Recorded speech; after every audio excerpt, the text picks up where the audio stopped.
أعوذ بالله من الشيطان الرجيم. بسم الله الرحمن الرحيم.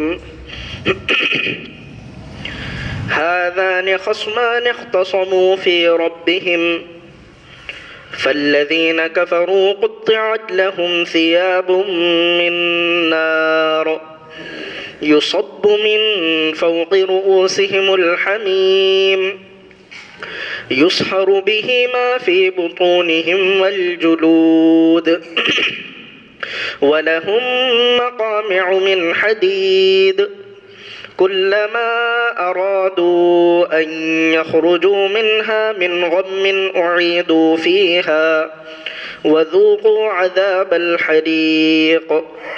إن الله يدخل الذين آمنوا وعملوا الصالحات جنات تجري من تحتها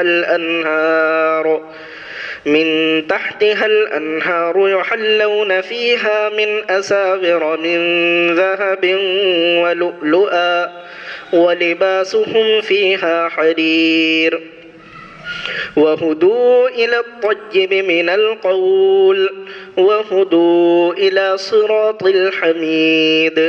إن الذين كفروا ويصدون عن سبيل الله والمسجد الحرام الذي جعلناه للناس سواء العاكف فيه والباد ومن يرد فيه بإلحاد بظلم نذقه من عذاب أليم. یہ دو گروہ ہیں جو اپنے رب کے بارے میں لڑ رہے تھے. بس ان میں سے جس نے کفر کیا تو اس کے لیے آگ کے کپڑے بنائے جائیں گے، ان کے سروں کے اوپر کھولتا ہوا پانی ڈالا جائے گا جس کی وجہ سے ان کے پیٹ اور کھال گل جائیں گی اور ان کے لیے لوہے کے کوڑے ہوں گے. جب بھی وہ اس سے نکلنے کا ارادہ کریں گے تکلیف کی وجہ سے واپس ان کو اسی میں ڈال دیا جائے گا اور ان سے کہا جائے گا کہ تم جلنے کا عذاب چکھو. اور اللہ تبارک و تعالی یقیناً ایمان والوں اور نیک عمل کرنے والوں کو ایسی جنت میں داخل کریں گے جن کے نیچے سے نہریں جاری ہوں گی اور اس میں سونے اور موتی کے کنگن ان کو پہنائے جائیں گے اور ان کا ریشم کا لباس ہوگا. اور یہ سب اس وجہ سے ہوگا کہ ان کو کلمے کی ہدایت دے دی گئی اور ان کو تعریف والے کا راستہ بتا دیا گیا. جن لوگوں نے کفر کیا اور وہ لوگوں کو اللہ کے راستے سے روکتے ہیں اور مسجد حرام سے روکتے ہیں کہ جس کو اللہ نے سب کے لیے برابر بنا دیا، چاہے وہ اس میں اندر رہنے والے ہوں یا باہر رہنے والے ہوں. اور جو شخص بھی اس میں ظلم کا ارادہ کرے گا تو ہم اس کو دردناک عذاب چکھائیں گے.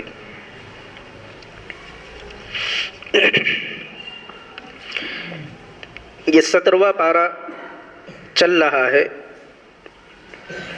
اور اس میں یہ سورہ حج ہے.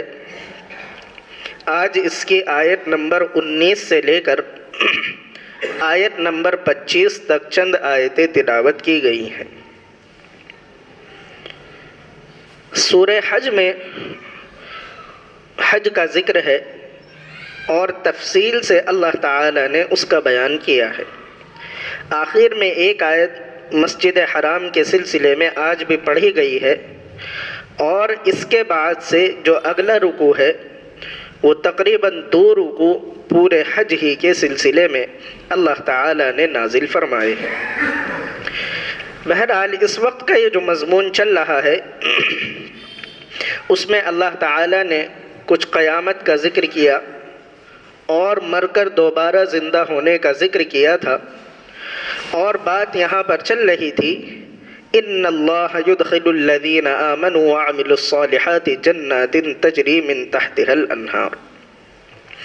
پچھلے ہفتے بھی اسی طرح کی یہ آیت تھی اور اس ہفتے بھی اسی طرح کی آیت ہے جس میں اللہ تعالیٰ نے بیان فرمایا کہ ہم ایمان والوں اور نیک عمل کرنے والوں کو جنت میں داخل کریں گے، ایسی جنت میں داخل کریں گے جس کے نیچے سے نہریں جاری ہوں گی۔ ان اللہ یفعل ما یرید، اور اللہ تعالی جو چاہتے ہیں وہی کرتے ہیں۔ دیکھیے، یہ جو دنیا اللہ تعالی نے بنائی ہے اور اس میں انسانوں کو بنایا ہے، دو طرح کے انسان ہیں۔ انسانوں کی عادت، ان کا مزاج دو طرح کا ہوتا ہے۔ بعض آدمی وہ ہیں، آپ ان کو پیار سے، محبت سے سمجھائیں، ہمدردی سے ان کے ساتھ بات کریں، وہ آپ کی بات کو فوراً مان جائیں گے۔ اگر آپ ان کو ڈرائیں گے، دھمکائیں گے، ان کو ڈانٹیں گے تو وہ بات کو نہیں مانیں گے۔ ہاں، محبت سے، پیار سے، آپ ہمدردی کے ساتھ ان سے بات کریں، ان کو بات سمجھائیں، بات ان کی سمجھ میں آ گئی، فوراً آپ کی بات کو مان لیں گے۔ اور کچھ آدمی وہ ہوتے ہیں کہ آپ کتنی ہی ان سے محبت سے بات کریں، 24 گھنٹے آپ ان کو سمجھاتے رہیں، صبح سے شام تک ان کے ساتھ ہمدردی کرتے رہیں، ان کے فائدے کی بات آپ کرتے رہیں، وہ بات کو نہیں مانیں گے۔ ہاں، آپ ان کو ڈرائیں، دھمکائیں، ذرا دادا گیری سے بات کریں تو ڈر میں آپ کی بات کو فوراً مان لیں گے۔ وہ کہتے ہیں کہ لاتوں کے بھوت باتوں سے نہیں مانتے، تو کچھ لوگ ایسے بھی ہوتے ہیں۔ کچھ لوگ، ان کا مزاج نرم ہوتا ہے، محبت سے وہ بات کو سمجھ جاتے ہیں، اور کچھ وہ ہیں کہ جو ڈرانے دھمکانے سے بات کو مانتے ہیں۔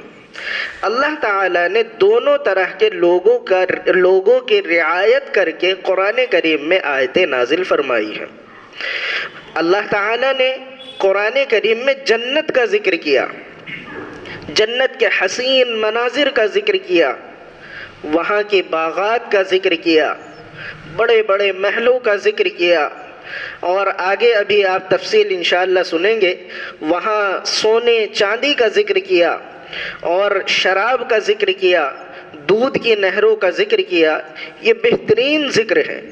یہ ذکر ان لوگوں کے لیے ہے جو نرم طبیعت کے لوگ ہوتے ہیں، جو پیار محبت سے بات کو مانتے ہیں۔ یہ ان لوگوں کے لیے ہے تاکہ وہ جنت کے شوق میں اللہ کی عبادت کریں، وہ جنت کے شوق میں نمازیں پڑھیں، جنت کے شوق میں اللہ کے سامنے اپنے سر کو جھکائیں۔ اور کبھی کبھی اللہ تعالیٰ نے جہنم کا بھی ذکر کیا ہے، جیسے ابھی ترجمے میں آپ نے سنا ہے، فَقُطِّعَتْ لَهُمْ ثِيَابٌ مِّن نَّارٍ، ان لوگوں کے لیے آگ کے کپڑے ہوں گے، کھولتا ہوا پانی ان کے سروں پر ڈالا جائے گا، جس سے ان کے بدن، ان کی کھالیں، ان کے پیٹ، اتڑیاں وغیرہ سب کچھ جل جائیں گی اور گل کر باہر آ جائیں گی۔ اس طرح کا ذکر بھی ہے۔ یہ جو ذکر ہے ان لوگوں کے لیے ہے جو لاتوں کے بھوت ہیں اور باتوں سے نہیں مانتے، جو ڈرا کر دھمکا کر بات ان کی سمجھ میں آتی ہے، تو ان لوگوں کے لیے اللہ نے اس طرح کی باتیں نازل فرمائی ہیں۔ تو اس بات کو ہمیشہ ذہن میں رکھنا چاہیے کہ دونوں طرح کے لوگوں کی رعایت کر کے اللہ تعالیٰ نے قرآن کریم میں آیتیں نازل فرمائی ہیں۔ جہنم کا ذکر کیا تاکہ وہ لوگ جن کے دل سخت ہیں، جو پیار محبت سے بات نہیں مانتے، وہ جہنم کے ڈر کی وجہ سے اللہ کی بات مانیں، اور جہنم کے خوف کی وجہ سے، اللہ کے عذاب کے ڈر کی وجہ سے وہ اللہ کی عبادت میں لگے رہے۔ اسی لیے آپ کو قرآن کریم میں جنت کا تذکرہ بھی ملے گا اور جہنم کا تذکرہ بھی ملے گا۔ اللہ تعالیٰ نے فرمایا، من کان یظن ان لن ینصرہ اللہ فی الدنیا والآخرۃ فلیمدد بسبب الی السماء ثم لیقطع فلینظر هل یذہبن کیدہ ما یغیظ۔ یہ آیت پچھلے ہفتے پڑھی گئی تھی لیکن اس کی تفسیر نہیں ہو پائی تھی۔ اس آیت میں اللہ تعالیٰ نے فرمایا کہ لوگ یہ گمان کرتے ہیں، لوگ یہ خیال کرتے ہیں اللَّن يَنصُرَهُ اللَّهُ کہ اللہ اپنے رسولوں، اپنے نبیوں کی دنیا اور آخرت میں کوئی مدد نہیں کرے گا۔ فَلْيَمْدُدْ بِسَبَبٍ إِلَى السَّمَاءِ ثُمَّ لْيَقْطَعْ اور فَلْيَمْدُدْ بِسَبَبٍ إِلَى السَّمَاءِ فَلْيَقْطَعْ تو اللہ تعالیٰ نے فرمایا کہ ایسے لوگوں کو چاہیے کہ وہ آسمان کی طرف کوئی اونچی سیڑھی وغیرہ لگا لے، ثُمَّ لْيَقْطَعْ اور پھر وہاں آ کر یہ وحی کا سلسلہ کاٹ دے۔ فَلْيَنظُرْ هَلْ يُذْهِبَنَّ كَيْدُهُ مَا يَغِيظُ ہو سکتا ہے کہ ان کے دلوں کو کچھ سکون اور اطمینان مل جائے۔ یہ بات ہے نبی کریم صلی اللہ علیہ وسلم کے زمانے کی۔ اللہ تعالی نے اپنے رسول کو، آخری نبی کو نبوت عطا فرما دی اور آپ کو رسول بنا دیا۔ اس سے پہلے کا جو زمانہ تھا، جو بیک گراؤنڈ تھی، اس سے یہ بات کچھ سمجھ میں آئے گی۔ رسول اللہ صلی اللہ علیہ وسلم کا جو خاندان تھا وہ قریشی خاندان کہلاتا تھا۔ آپ کے جو تایا چچا تھے اور آپ کے دادا کی جو اولاد تھی وہ 10 بیٹے تھے۔ آپ کے دادا کے 10 بیٹے تھے اور آپ کے 10 تایا چچا تھے حضور اکرم صلی اللہ علیہ وسلم کے، اور آگے پھر ان کی اولادیں تھیں۔ دوسرے جو حضور کے دادا تھے، ان کے بھائی، حضور کے دادا کے بھائی، ان کو بنی امیہ کہا جاتا تھا، وہ ان کی الگ ایک اولادیں تھی اور ان کے غالباً 12 بیٹے تھے اور ان کی اولادیں تھیں۔ اب یہ جو اوپر کے حضور صلی اللہ علیہ وسلم کے دادا تھے اور ان کے بھائی تھے، حضور کے دادا کی نسل اور ان کے دادا کے جو بھائی تھے ان کی نسل، ان میں آپس میں مقابلے بازی ہوتی تھی۔ مقابلے بازی اس بات میں ہوتی تھی کہ نبی کریم صلی اللہ علیہ وسلم کے دادا جان حضرت عبد المطلب وہ کعبے کے متولی تھے۔ خانہ کعبہ کی ذمہ داری، اس کی صفائی ستھرائی، اس کے مینٹیننس کا خیال رکھنا، کبھی کچھ ٹوٹ گیا، پلاسٹر خراب ہو گیا، کچھ ضرورت پڑی تو وہ کام کرانے کی ذمہ داری نبی کریم صلی اللہ علیہ وسلم کے چچا کی تھی، حضور صلی اللہ علیہ وسلم کے دادا کی تھی۔ آپ کے دادا کے جو بھائی تھے، بہرحال وہ بھی بڑے خاندان کے تھے اور وہ بھی ایک نیک شریف اور اچھے آدمی تھے۔ جب انہوں نے دیکھا کہ میرے بھائی کی ذمہ داری ہے خانہ کعبہ کی مینٹیننس اور اس کا خیال رکھنا، ان کو یہ خیال ہوا کہ یہ خانہ کعبہ دور دور سے لوگ حج کرنے کے لیے آتے ہیں۔ حضرت ابراہیم علیہ السلام کے زمانے سے ہی لوگ خانہ کعبہ کا حج کرنے کے لیے پوری دنیا سے آتے تھے۔ وہ انشاءاللہ آئندہ ہفتے وہ تفصیل بیان کی جائے گی کیسے اور کب کیا کیا۔ بہرحال ان کو یہ خیال ہوا حضور کے دادا کے بھائی کو کہ ان کی عزت کعبے کی وجہ سے ہم سے زیادہ ہو گئی، یہ ہمارے بھائی ہیں، ہم جیسے ہیں، ایک باپ کی اولاد ہے، لیکن کعبے کی خدمت جو ان کے ذمے ہے اس خدمت کی وجہ سے لوگ ان کو زیادہ مانتے ہیں، ان کی عزت زیادہ کرتے ہیں۔ ان کے دل میں جب یہ خیال ہوا تو انہوں نے مقابلے بازی میں یہ کام شروع کیا کہ حاجی لوگ جو آتے تھے وہ ان کو کھانا، پانی وغیرہ ان سب کا انتظام کرتے تھے۔ اب وہ زمانہ تو غربت کا زمانہ تھا، اتنا روپیہ پیسہ اور ایسا عیش و آرام تو اس وقت نہیں تھا جیسے آج کے زمانے میں ہے۔ اس وقت تو حاجی بھی بیچارے ان کے پاس کھانے کے لیے بھی نہیں ہوتا تھا، اور وہاں کے جو لوگ تھے ان کے پاس بھی کھانے پینے کا کچھ زیادہ انتظام نہیں تھا۔ لیکن یہ جو مقابلے بازی شروع ہوئی کہ حضور کے دادا وہاں خانہ کعبہ کی خدمت کرتے تھے اور حضور کے دادا کے بھائی وہ حاجیوں کی خدمت کرتے تھے، اور وہاں جو لوگ دور دور سے سفر کر کے آتے تھے ان کے رہنے کا انتظام، کھانے پینے کا انتظام وہ کرتے تھے، تو یہ مقابلے بازی چلی آتی تھی۔ آخر رسول اللہ صلی اللہ علیہ وسلم کا زمانہ آیا اور آپ نبی بن گئے، حضور نے نبوت کا دعویٰ کیا، اور جب نبوت کا دعویٰ آپ نے کیا، آپ جانتے ہیں کہ ایک پہاڑی پر اللہ کے رسول علیہ السلام پہنچے، وہاں جا کر آپ نے ایک لمبی تقریر کی اور پھر اپنی نبوت کا دعویٰ کیا۔ سب سے پہلے جس نے آپ کی مخالفت کی وہ حضور کا چچا تھا، حضور کا چچا تھا، اور روایات میں لکھا ہے کہ حضور کے جو دادا تھے، دادا کے بھائی، ان کی اولاد میں تھا وہ جس نے آپ کی مخالفت کی اور سب سے پہلے آپ کو برا بھلا کہنا شروع کیا اور آپ کو تکلیف پہنچانی شروع کی۔ بہت لمبا جب زمانہ گزر گیا، لوگوں نے اس سے پوچھا کہ بھائی محمد تو تمہارے خاندان کے آدمی ہے، تمہاری ہی نسل کے ہیں، تمہارا ہی خاندان ہے، پھر تم ان کی مخالفت کیوں کرتے ہو؟ تو اس نے بتایا کہ بھائی بات یہ ہے کہ شروع سے ہمارے یہاں مقابلہ چلا آ رہا ہے۔ حضور کے خاندان کے، حضور کے جو تایا چچا ہیں، وہ حاجیوں کی خدمت کرتے ہیں، خانہ کعبہ کی خدمت کرتے ہیں اور حاجیوں کے کھانے پینے کا انتظام کرتے ہیں، ساتھ ساتھ ہم بھی ویسا ہی کرتے ہیں، ہم بھی حاجیوں کو کھانا کھلاتے ہیں، ان کو پانی پلاتے ہیں، جو خدمت ہم سے کعبے کی ہو سکتی ہے وہ سب کرتے ہیں۔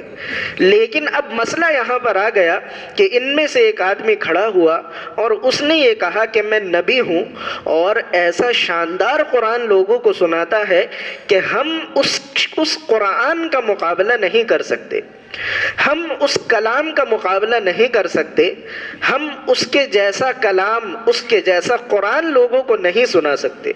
اب تک ہم برابری کر رہے تھے، جیسے پانی وہ پلاتے تھے ہم بھی پلاتے تھے، جیسے کھانا وہ کھلاتے تھے ہم بھی کھلاتے تھے۔ اب مسئلہ یہاں پر اٹک گیا کہ وہ نبوت کا دعویٰ ان میں سے ایک آدمی کر رہا ہے، ہم اس کا مقابلہ کیسے کریں؟ اب جب ہم مقابلہ نہیں کر سکتے تو بس مخالفت ہم اس کی کرتے ہیں، ہم تو اس کی بات کو نہیں مانیں گے۔ یہ مسئلہ تھا جو پیچھے کی بیک گراؤنڈ تھی۔ اب آپ اس کو سنیں، من کان یظن ان لن ینصرہ اللہ۔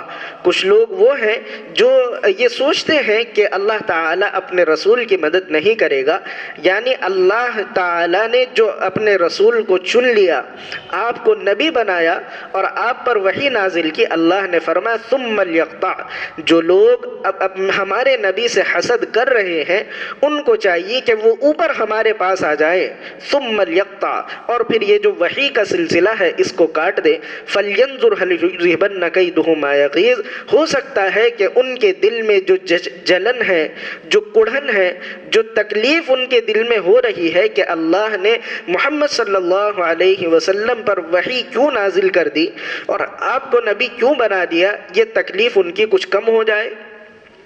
یعنی اللہ تعالیٰ نے یہ اس طریقے کی بات اس لیے کی کہ کوئی آدمی آسمان پر جا نہیں سکتا، وحی کا سلسلہ بند کرا نہیں سکتا، تو اللہ یہ سمجھانا چاہتے ہیں کہ جب تم یہ کام نہیں کر سکتے، جب تم جس کو ہم نے نبی بنا دیا تم اس کی نبوت کو ختم نہیں کرا سکتے، ہم جس پر وحی نازل کر رہے ہیں اس وحی کو تم بند نہیں کرا سکتے، تمہارے لیے تو بہتر یہ تھا کہ ہم نے ایک نبی، ایک رسول، ایک کتاب تمہارے اوپر نازل کی، تمہارے درمیان اپنے نبی کو بھیجا، تم تو شکر ادا کرتے۔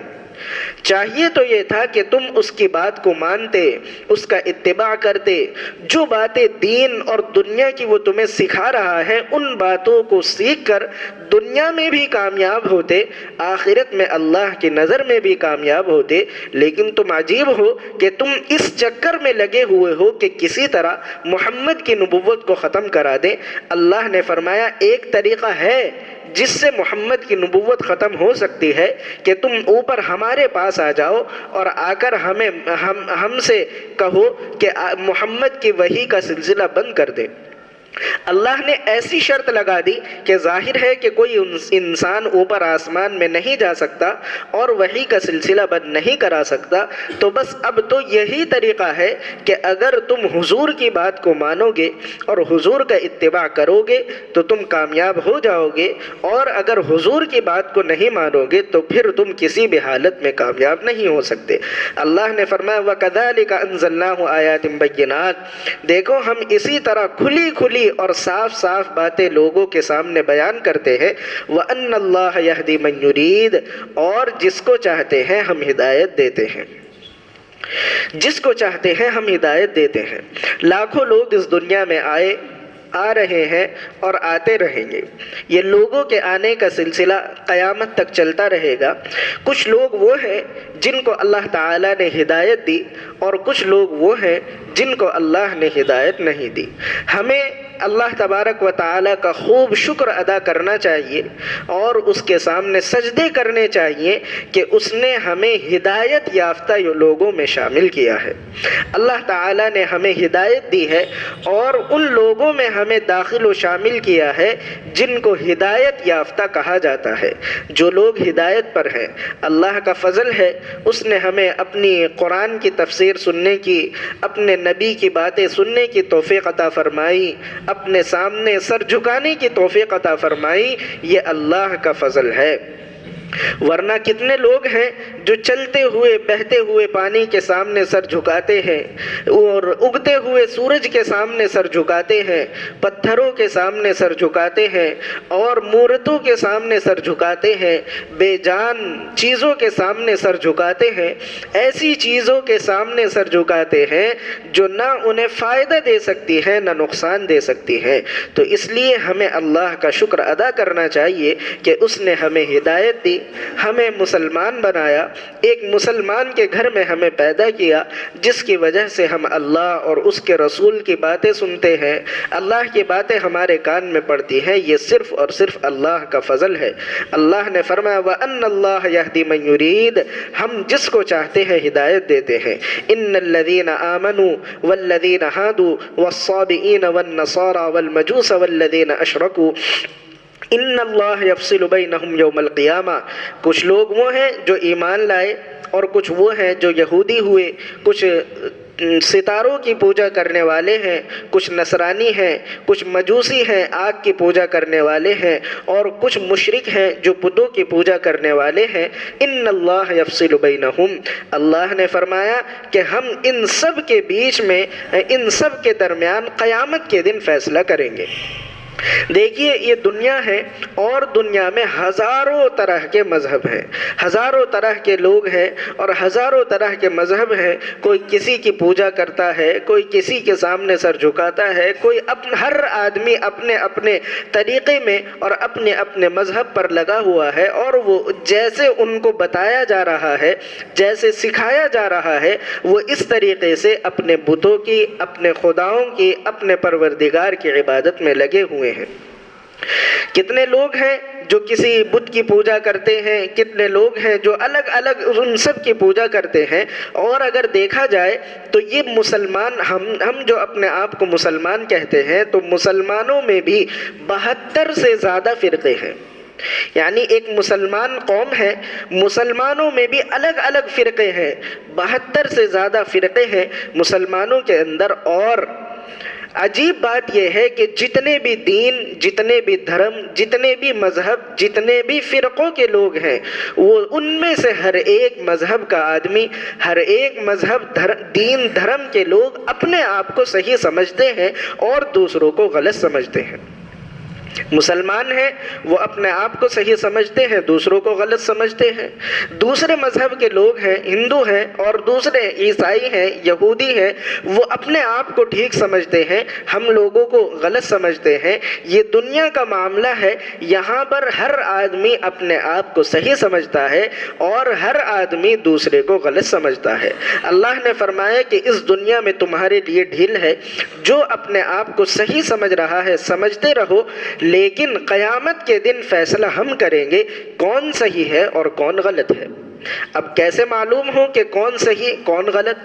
اتنے مذہب ہیں اور مسلمانوں میں بھی اتنے فرقے ہیں، تم پتہ کیسے چلے کہ کون صحیح ہے اور کون غلط ہے، کون سیدھے راستے پر ہے کون غلط راستے پر ہے؟ کیسے پتہ چلے؟ نبی کریم صلی اللہ علیہ وسلم نے ایک حدیث میں یہ بات ارشاد فرمائی، اور ہم پر یہ احسان کیا کہ اللہ کے رسول نے ہمیں بتا دیا کون سیدھے راستے پر ہے اور کون غلط راستے پر ہے۔ رسول اللہ صلی اللہ علیہ وسلم نے فرمایا کہ جب قیامت کے قریب زمانہ آئے گا، میری امت میں 72 سے زیادہ فرقے ہو جائیں گے۔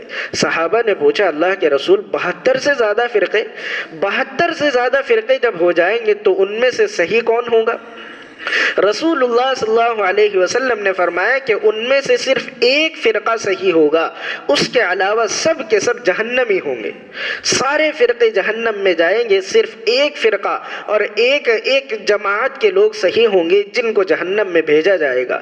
صحابہ نے پوچھا کہ اللہ کے رسول وہ کون سی جماعت ہوگی جس کو جنت میں بھیجا جائے گا؟ تو اس وقت رسول اللہ صلی اللہ علیہ وسلم نے فرمایا کہ وہ جماعت ہوگی جو اللہ کو ایک مانتی ہوگی، اور وہ جماعت میرے اور میرے صحابہ کے طریقے پر عمل کرتی ہوگی، وہ جماعت صحیح راستے پر ہوگی، باقی اس کے علاوہ سب کے سب جہنم میں جائیں گے۔ تو اس سے معلوم ہوا کہ اللہ کو ایک ماننا یہ تو ہر مسلمان کے عقیدے اور گھٹی میں شامل ہے بات کہ اللہ کو ایک مانا جائے۔ دوسرے نمبر پر رسول اللہ صلی اللہ علیہ وسلم کی جو زندگی ہے، آپ کی سنتیں ہیں، آپ کے اعمال، اخلاق، عادات ہیں، ان کا اتباع کرنا، ان پر عمل کرنا۔ اور تیسرے نمبر پر آپ کے صحابہ، جتنے بھی صحابہ ہیں ان کے بارے میں نبی کریم صلی اللہ علیہ وسلم نے فرمایا اصحابی کالنجوم، میرا ایک ایک صحابی ستارے کی طرح ہے، جس کو بھی پکڑ لو گے بس ہدایت پا جاؤ گے۔ تو یہ تین باتیں نبی کریم صلی اللہ علیہ وسلم نے ارشاد فرمائی کہ جو آدمی اللہ کو ایک مانتا ہو، میرے اور میرے صحابہ کے طریقے پر عمل کرتا ہو، وہ جنت میں جائے گا، باقی سب کے سب جہنم میں جائیں گے۔ اللہ نے فرمایا ان اللہ یفصل بینہم یوم القیامہ، ہم قیامت کے دن تمہارے درمیان فیصلہ کریں گے۔ ان اللہ علی کل شیء شہید، اور یاد رکھو جو تم کر رہے ہو اللہ تعالیٰ اس کو دیکھ رہے ہیں۔ یہ سجدے کی آیت اب پڑھی جا رہی ہے، پچھلے ہفتے بھی پڑھی گئی تھی لیکن اس کی تفصیل نہیں ہو پائی تھی۔ اللہ نے فرمایا الم تر ان اللہ یسجد لہ من فی السماوات ومن فی الارض والشمس والقمر والنجوم۔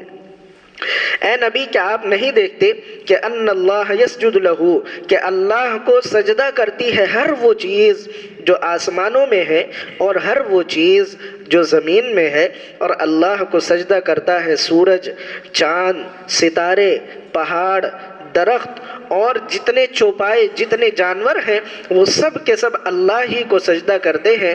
اور لوگوں میں سے بھی بہت سارے انسان ایسے ہیں جو اللہ کو سجدہ کرتے ہیں۔ ہاں کچھ ایسے بھی ہیں علیہ الحق حق علیہ العذاب، کہ ان پر اللہ کا عذاب آئے گا، یعنی کچھ لوگ ایسے بھی ہیں جو اللہ کو سجدہ نہیں کرتے۔ وَمَن يُهِنِ اللَّهُ فَمَا لَهُ مِن مُكْرِمٍ، اللہ نے فرمایا کہ جسے اللہ ذلیل کرے کون اسے عزت دے سکتا ہے۔ ان اللہ یفعل ما یشاء، اور اللہ تعالیٰ تو جو چاہتا ہے وہی کرتا ہے۔ دیکھیے اللہ نے فرمایا کہ اللہ کو سجدہ کرتی ہے ہر وہ چیز جو زمینوں میں ہے اور آسمانوں میں ہے۔ جب سجدے کا لفظ بولا جاتا ہے، سجدے کا لفظ جب بولا جاتا ہے تو ہمارے ذہن میں یہ بات آتی ہے کہ ایک آدمی کھڑا ہو اور وہ اپنے زمین کو، اپنے سر کو اور اپنے جسم کو زمین پر رکھ دے، تو اس کو سجدہ کرنا کہتے ہیں۔ ہم یہ سمجھتے ہیں کہ ایک آدمی اپنے سر کو، اپنے جسم کو زمین پر رکھ دے، یہ سجدہ کرنا ہوتا ہے۔ یہ بات ٹھیک ہے کہ اس کو سجدہ کہتے ہیں، لیکن اگر ہم یہ سمجھیں کہ سجدہ صرف اسی کا نام ہے تو پھر ایک مسئلہ کھڑا ہو جائے گا۔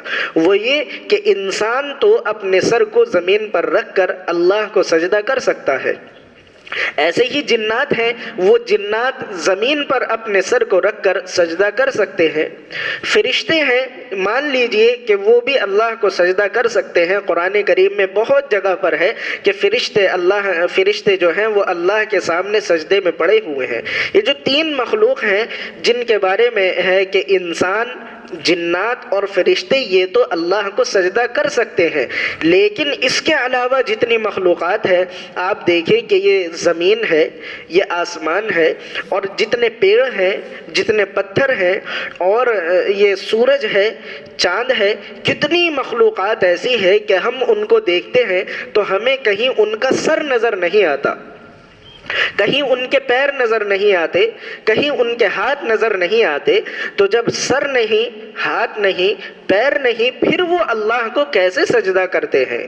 حالانکہ اللہ نے فرمایا کہ مجھے ہر چیز سجدہ کرتی ہے، زمین اور آسمان میں جتنی چیزیں ہیں وہ سب کے سب اللہ کو سجدہ کرتی ہے۔ سوال یہ پیدا ہوتا ہے کہ سجدہ کرتی کیسے ہے؟ سجدے کا مطلب تو یہ ہے کہ سر زمین پر رکھا جائے۔ اب سورج کا تو سر نہیں ہے، چاند کا تو سر نہیں ہے، پیڑ تو جھکتے ہوئے نظر نہیں آتے، پتھر تو چلتے ہوئے اور ان کے اندر تو حس نہیں ہے، جان نہیں ہے، وہ چلتے ہوئے نظر نہیں آتے، تو پھر یہ سب چیزیں اللہ کو کیسے سجدہ کرتی ہیں؟ اس آیت کی تفسیر میں مفسرین نے یہ بات لکھی ہے کہ سجدے کا مطلب سمجھ لینا چاہیے۔ سجدہ صرف یہی نہیں ہے کہ آدمی اپنے سر کو زمین پر رکھ دے، بلکہ سجدے کا اصل مطلب، مفہوم اور اصل معنی یہ ہے کہ آدمی اپنے دل اور دماغ کو کسی کی فرما برداری کے لیے تیار کر لے۔ آدمی اپنے دل کو، اپنے دماغ کو، اپنے جسم کو اس بات کے لیے تیار کر لے کہ مجھے اللہ کی بات ماننی ہے۔ اس کو کہتے ہیں سجدہ کرنا، اس کو کہتے ہیں سر سم تسلیم کرنا، اس کو کہتے ہیں اللہ کی بات ماننا۔ تو سجدے کا مطلب اصل میں یہ ہے کہ آدمی اپنے آپ کو اللہ کی فرما برداری کے لیے پیش کر دے کہ اے اللہ، جو بات آپ مجھے فرمائیں گے میں وہ ماننے کے لیے تیار ہوں۔ اب آپ دیکھیں جتنی بھی مخلوق ہے ان میں چاہے وہ سورج ہو، چاہے چاند ہو، چاہے ستارے ہوں، پہاڑ ہوں، وہ سب کے سب اللہ کی فرما برداری پر اور اللہ کی بات ماننے پر لگے ہوئے ہیں۔ قرآن کریم میں ایک دوسری جگہ پر اللہ نے فرمایا طوعا و کرہا، اللہ نے چاند اور سورج کو خطاب کر کے فرمایا کہ دیکھو تمہیں ہر وقت، ہر موقع پر، ہر حال میں میری بات ماننی ہے، طوعا و کرہا، چاہے تم خوشی سے مان لو یا چاہے تم زبردستی مان لو۔ قالتا اتینا طائعین، تو وہ چاند اور سورج دونوں کے دونوں کہنے لگے قالتا اتینا طائعین، اے اللہ زبردستی کی ضرورت نہیں ہے، ہم تو خوشی خوشی آپ کی بات ماننے کے لیے تیار ہیں۔ یہی وجہ ہے کہ جب سے یہ دنیا بنی، نامعلوم کب سے بنی، دنیا کو بنے ہوئے اربوں کھربوں سال گزر گئے، کوئی حد نہیں ہے کب سے دنیا بنی، اور جب سے دنیا بنی سورج اپنا کام کر رہا ہے، چاند اپنا کام کر رہا ہے، ہر چیز، ہر مخلوق اپنے کام پر لگی ہوئی ہے۔ وقت پر ستارے نکل آتے ہیں، وقت پر چاند نکل آتا ہے، وقت پر سورج نکل آتا ہے۔ کبھی سورج نے یہ اپلیکیشن پیش نہیں کی کہ آج تو میری طبیعت خراب ہے، آج تو میرا موڈ نہیں ہے تو میں ذرا 10-15 منٹ لیٹ نکلوں گا، 2-4 گھنٹے لیٹ نکلوں گا۔ کبھی ایسا نہیں ہوا۔ کبھی موسموں نے اپنے وقت میں آگے پیچھے نہیں کیا۔ گرمی کا موسم آتا ہے تو وہ وقت پر آتا ہے، سردی کا موسم آتا ہے وہ اپنے وقت پر آتا ہے۔ یہ لگاتار اللہ کا نظام چل رہا ہے۔ کبھی اس نظام میں کوئی کمی بیشی نہیں ہوئی، کبھی آگے پیچھے نہیں ہوا، کبھی ایسا نہیں ہوا کہ دن نہیں ہوا رات ہی رات رہی، کبھی ایسا نہیں ہوا کہ رات نہیں ہوئی دن ہی دن رہا، ایسا کبھی بھی نہیں ہوا۔ اربوں کھربوں سال سے یہ نظام چل رہا ہے۔ یہی ہے اللہ کو سجدہ کرنا۔ ہر مخلوق اللہ کی بات ماننے میں، اللہ کی فرما برداری میں لگی ہوئی ہے، اسی کو کہتے ہیں سجدہ کرنا، اور ہر مخلوق اپنا کام کر رہی ہے۔ اور روایات میں حضور اکرم صلی اللہ علیہ وسلم نے تو واضح طور پر بیان فرمایا، آپ نے ایک مرتبہ مسجد نبوی میں بیان فرمایا کہ اے لوگو، تم جانتے بھی ہو یہ جو سورج ڈوب جاتا ہے تو یہ ڈوب کر کہاں جاتا ہے؟ صحابہ نے پوچھا کہ اللہ اور اس کے رسول زیادہ جانتے ہیں، ہمیں تو معلوم نہیں کہاں جاتا ہے۔ تو رسول اللہ صلی اللہ علیہ وسلم نے بیان فرمایا کہ جب یہ سورج ڈوبتا ہے اللہ کے عرش میں جاتا ہے، وہاں جا کر اللہ سے اجازت مانگتا ہے، اللہ کے سامنے سجدے میں گر جاتا ہے اور اجازت مانگتا ہے کہ اللہ اب میں نکل جاؤں، دنیا میں چلا جاؤں۔ اللہ تعالیٰ اس کو اجازت دے دیتے ہیں، وہ دنیا میں آ جاتا ہے اور اس دنیا کو روشن کر دیتا ہے۔ ایک دن ایسا آئے گا کہ اللہ تعالیٰ اس کو اجازت نہیں دیں گے اور کہیں گے کہ یہیں سے واپس لوٹ جاؤ، بس وہ دن قیامت کا دن ہوگا۔ بہرحال حضور صلی اللہ علیہ وسلم نے صاف صاف بتا دیا، سورج جب ڈوبتا ہے تو وہ اللہ کے سامنے جاتا ہے، وہاں جا کر سجدہ کرتا ہے۔ علم اسی طریقے سے ساری مخلوق ہیں، بہت ساری باتیں بیان کی جا سکتی ہیں لیکن وقت زیادہ ہو جائے گا۔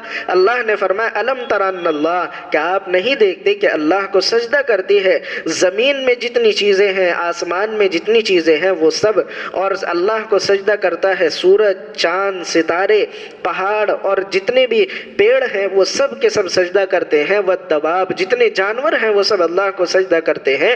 وَمَن يُهِنِ اللَّهُ فَمَا لَهُ مِن مُكْرِمٍ، یہ بات چل رہی ہے کہ اللہ نے فرمایا کہ مجھے فلاں چیز فلاں چیز فلاں چیز سجدہ کرتی ہے، اور آخر میں عجیب و غریب بات فرمائی وَمَن يُهِنِ اللَّهُ فَمَا لَهُ مِن مُكْرِمٍ، کہ جس کو اللہ تعالیٰ ذلیل کر دے پھر کوئی بھی اس کو عزت دینے والا نہیں ہے۔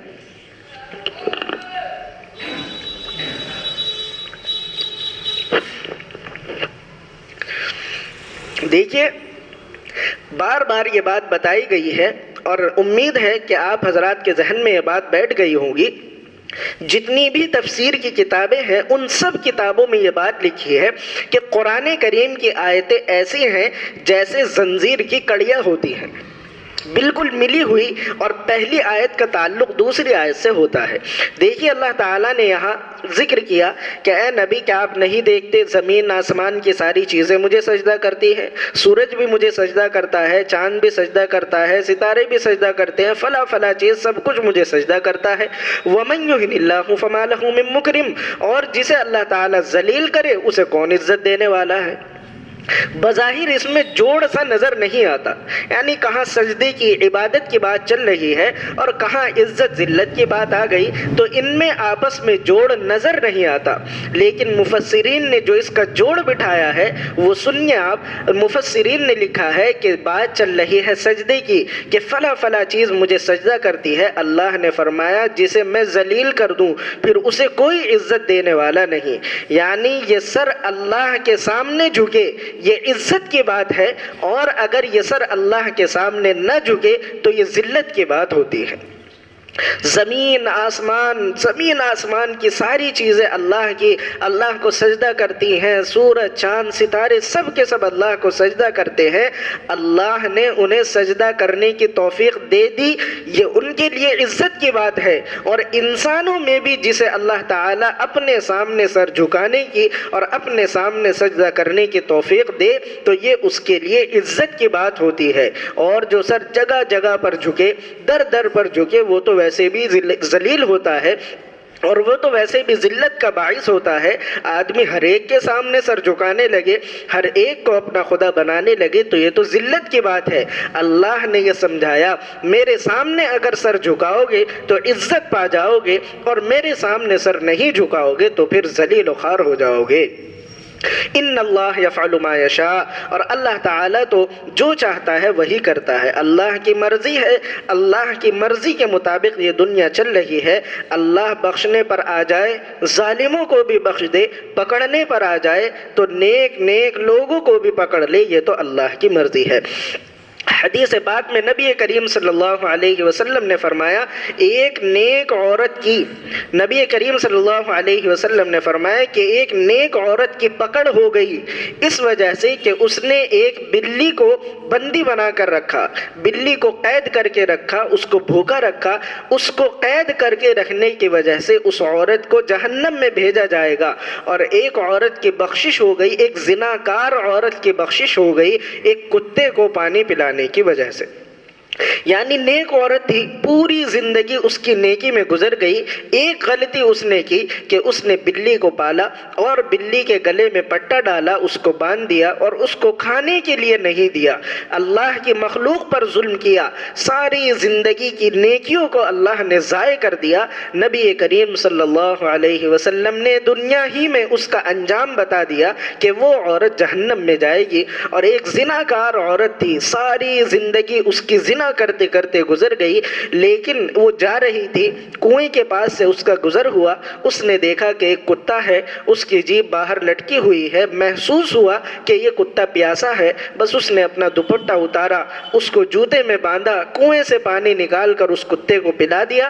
نبی کریم صلی اللہ علیہ وسلم نے یہ بشارت اور خوشخبری دنیا ہی میں دے دی کہ اس کتے پر رحم کرنے کی وجہ سے وہ عورت جنت میں جائے گی۔ تو یہ تو اللہ کی مرضی ہے، اللہ تعالیٰ جس کے ساتھ جیسا معاملہ کرے، اللہ تعالیٰ کسی ظالم کو بخش دے، اس سے کوئی پوچھنے والا سوال کرنے والا نہیں، اور اللہ تعالیٰ کسی کی پکڑ کر لے یہ اس کی شان ہے، بے شک اس کی شان کے مطابق کوئی عبادت کر نہیں سکتا۔ ایک بزرگ کے بارے میں لکھا ہے کہ ان بزرگ کی پوری زندگی پڑھنے پڑھانے لکھنے لکھانے میں گزر گئی، نبی کریم صلی اللہ علیہ وسلم کی حدیث کا درس دیتے تھے، طلبہ پڑھتے تھے، ہزاروں کی تعداد میں بچوں کو پڑھاتے تھے، وقت فارغ ہوتا تھا پڑھا کر فارغ ہوتے تھے، حدیث کی کتابیں لکھنے میں لگے رہتے تھے، ساری زندگی اس طریقے سے ان کی گزر گئی، انتقال ہو گیا۔ انتقال ہوا، ان کو کسی دوسرے بزرگ نے خواب میں دیکھا، فلاں بزرگ کے خواب میں آئے وہ، تو انہوں نے پوچھا کہ بھائی آپ کے ساتھ کیا معاملہ ہوا، ساری زندگی آپ نے پڑھنے پڑھانے میں، اللہ کی عبادت میں، حدیث میں اپنی زندگی کو کھپا دیا، آپ کے ساتھ کیا معاملہ ہوا، بخشش ہو گئی یا اللہ نے کیا انعام دیا، کیا کیا آپ کے ساتھ معاملہ ہوا؟ ان بزرگ نے فرمایا کہ بھائی اللہ کا رحم ہو گیا، بخشش تو میری ہو گئی، لیکن تعجب اس بات پر ہے کہ اللہ نے جتنے بھی عبادتیں تھیں، ساری نمازیں، سارے روزے، سارا پڑھنا پڑھانا اللہ نے ایک طرف کر دیا، سب کو رد کر دیا۔ میری بخشش اس بات پر ہوئی کہ ایک مرتبہ میں حدیث لکھ رہا تھا، میں نے اپنا قلم، وہ پہلے لکڑی کے قلم چلتے تھے، اپنا قلم دوات میں ڈبویا، ڈبو کر جو میں نے نکالا، ایک مکھی میرے قلم پر آ کر بیٹھ گئی۔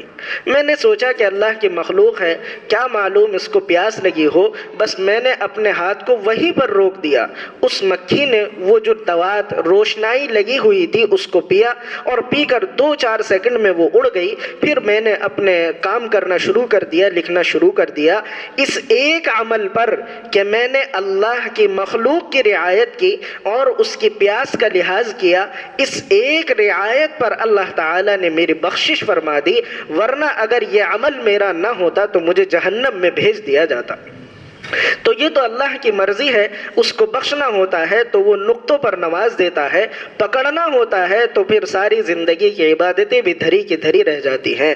ھذان خصمان اختصموا فی ربہم، آگے اللہ تبارک و تعالی نے فرمایا کہ یہ دو گروہ ہیں جو اپنے رب کے سلسلے میں جھگڑ رہے ہیں، فالذین کفروا، بس جنہوں نے کفر کیا، قطعت لہم ثیاب من نار، ان کے لیے تو آگ کے کپڑے بنائے جائیں گے، یصب من فوق رؤوسہم الحمیم، اور ان کے سروں پر کھولتا ہوا پانی ڈالا جائے گا، جس کی وجہ سے ان کے سر اور ان کے جسم گل جائیں گے، پگھل جائیں گے۔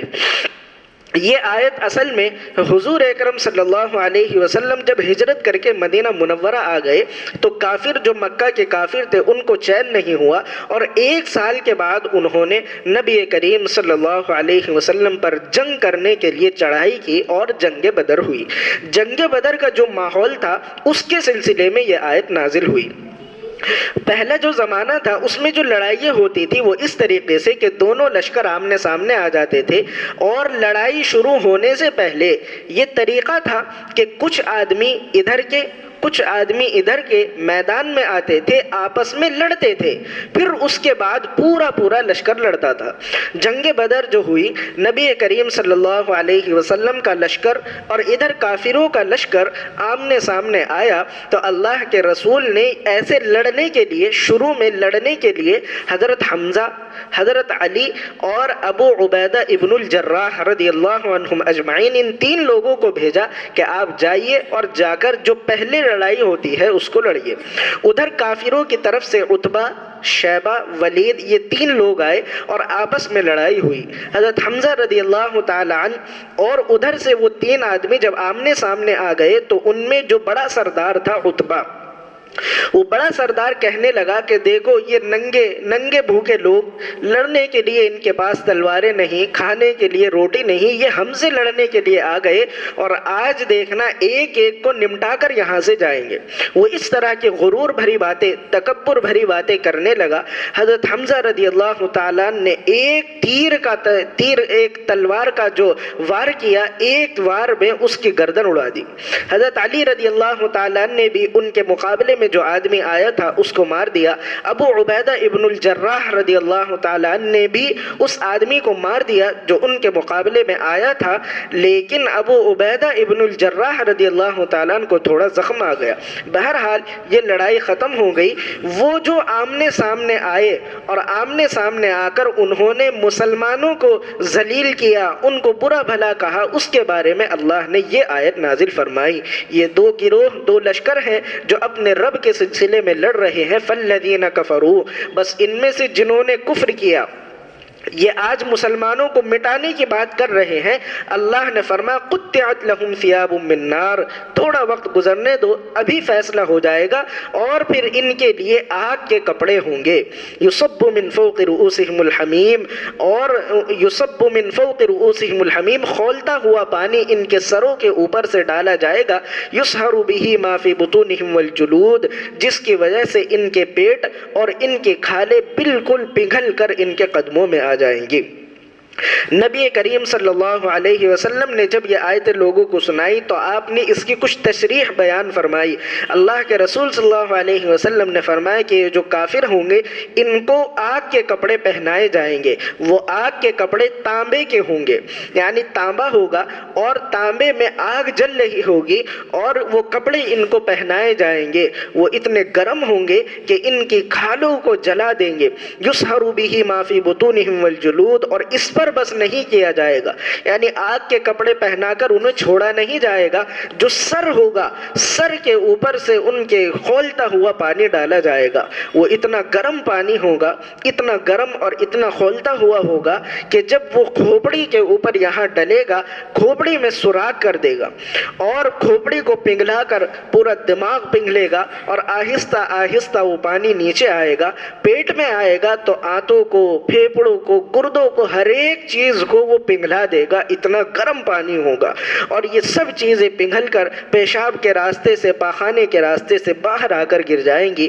یہ تفصیل نبی کریم صلی اللہ علیہ وسلم نے بیان فرمائی۔ وَلَهُمْ مَقَامِعُ مِنْ حَدِيدٍ، اور آگے اللہ تعالیٰ نے فرمایا کہ ان کے لیے لوہے کے کوڑے ہوں گے، لوہے کے کوڑے ہوں گے جن سے ان کو مارا جائے گا۔ اس کی تفصیل بھی بیان فرمائی۔ اللہ کے رسول صلی اللہ علیہ وسلم نے بیان فرمایا وہ کوڑے ایسے ہوں گے اور اتنے بڑے ہوں گے کہ اگر ایک کوڑا زمین پر پھینک دیا جائے، اگر یہاں زمین پر ایک کوڑا رکھ دیا جائے، پوری دنیا کے انسان حضرت آدم علیہ السلام سے لے کر قیامت تک جتنے انسان آئیں گے وہ سب کے سب انسان اور سب کے سب جنات مل کر بھی اس کوڑے کو ہلا نہیں سکیں گے۔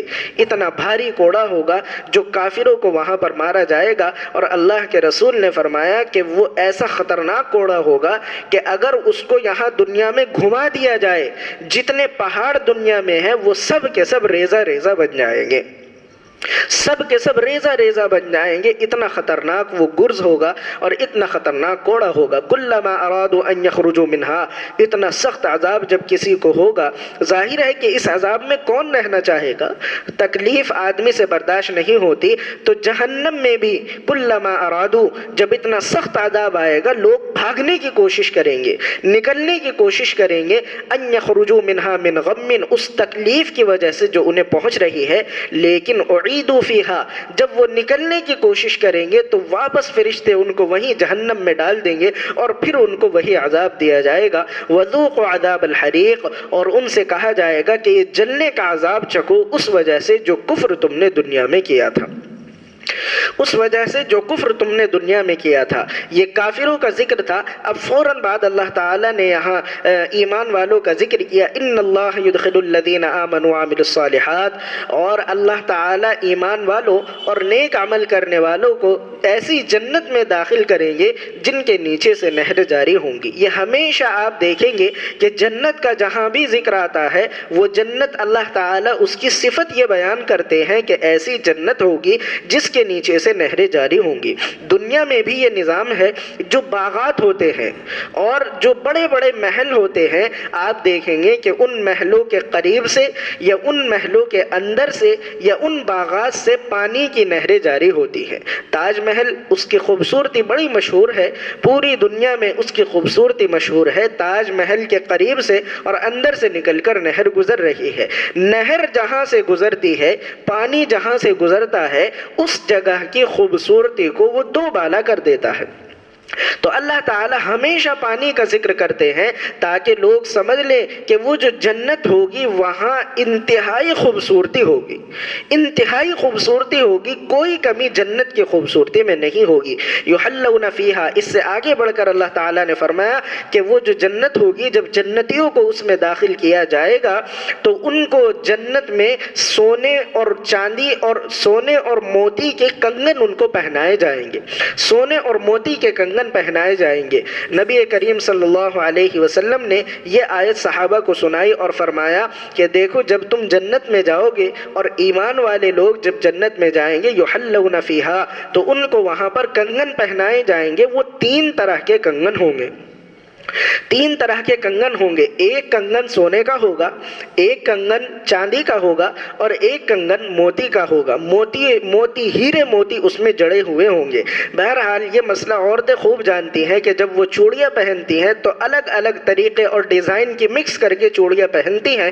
اسی طریقے سے جنت میں بھی اللہ تعالی رنگ برنگی چوڑیاں پہنائیں گے۔ اور وہ چوڑیاں کیسی ہوں گی، وہ کنگن کیسے ہوں گے؟ نبی کریم صلی اللہ علیہ وسلم نے فرمایا کہ ایک فرشتوں کی جماعت اللہ تعالیٰ نے پیدا کی، جب سے پیدا کی ہوگی، جب سے ان کو پیدا کیا گیا اس وقت سے لے کر قیامت تک وہ جماعت جنتی لوگوں کے زیورات بنانے میں لگی ہوئی ہے۔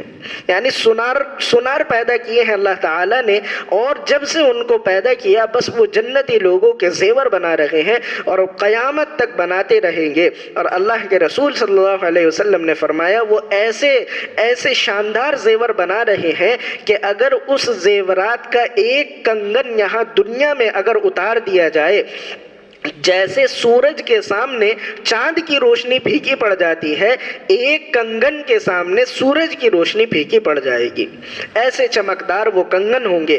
اور نبی کریم صلی اللہ علیہ وسلم نے فرمایا کہ جو ادنا جنتی ہوگا، سب سے نیچے کے درجے کا جو جنتی ہوگا، اس جنتی کو جو زیور پہنائے جائیں گے، سب سے نیچے کے درجے کا جو جنتی ہوگا اس کو جو کنگن پہنائے جائیں گے، جو زیور اسے دیے جائیں گے، وہ اتنے اعلیٰ ہوں گے کہ پوری دنیا کے ہیرے موتی جواہرات چاندی سونے سب کچھ ملا کر ایک طرف، اور سب سے ادنا جنتی جو سب سے نیچے کا جنتی ہوگا اس کے زیور ایک طرف، اور اس کے زیور بھی دنیا کے تمام پوری دنیا کے زیورات سے اعلیٰ ہوں گے۔ اندازہ لگائیے جو سب سے بہترین جو سب سے اعلیٰ جنتی ہوگا اس کے زیور کا کیا حال ہوگا، جبکہ سب سے نیچے کے جنتی کو بھی اس پوری دنیا کے زیورات سے بہترین زیور دیے جائیں گے۔ اور ایک حدیث میں نبی کریم صلی اللہ علیہ وسلم نے بیان فرمایا کہ وہ جو زیور تمہیں دیے جائیں گے، تمہارے ہاتھوں میں وہ جو کنگن پہنائے جائیں گے، وہ وہاں تک ہوں گے جہاں تک تم وضو کرتے ہو۔ یعنی آدمیوں کی کوہنی تک آدمی اپنے وضو میں ہاتھ گھولتا ہے تو کوہنیوں تک ان کے نبی کریم صلی اللہ علیہ وسلم نے فرمایا کہ یہ زیورات تمہیں پہنائے جائیں گے۔ آگے فرمایا وَلِبَاسُهُمْ فِيهَا حَرِيرٌ، اور وہاں ریشم کا لباس بھی پہنایا جائے گا، ریشم کا لباس پہنایا جائے گا۔ روایات میں لکھا ہے نبی کریم صلی اللہ علیہ وسلم نے بیان فرمایا کہ جنت میں اللہ نے ایک پیڑ بنایا ہے، ایک پیڑ پیدا کیا ہے، اور اس پیڑ کی شان یہ ہے کہ وہ جنت کے بیچ میں ہے، لیکن اس کی ٹہنیاں اس کی شاخیں پوری جنت میں پھیلی ہوئی ہیں، اور اس طریقے سے پھیلی ہوئی ہیں کہ ہر جنتی کے گھر میں اس کی ایک ٹہنی پہنچتی ہے، اور وہ ریشم کا پیڑ ہے، وہ ریشم کا پیڑ ہے۔ بس جنتی آدمیوں کو وہ ریشم دی جائے گی اور اس ریشم سے ان کے کپڑے بنیں گے اور وہ کپڑے انہیں دیے جائیں گے۔ اور اللہ کے رسول صلی اللہ علیہ وسلم نے فرمایا ایسے بہترین اور اتنے خوبصورت ریشم کے کپڑے ہوں گے کہ اگر انسان دنیا کے وہ دیکھ لیں تو وہ تو بے ہوش ہو جائے، یعنی اس کی خوبصورتی کو برداشت نہ کر سکے، اتنی زیادہ خوبصورتی ہوگی ان کپڑوں کی، اس لباس کی جو جنتی کو دیا جائے گا۔ اور ایک حدیث میں فرمایا نبی کریم صلی اللہ علیہ وسلم نے وہ ایسا لباس ہوگا 1 سیکنڈ میں 70 رنگ بدلے گا،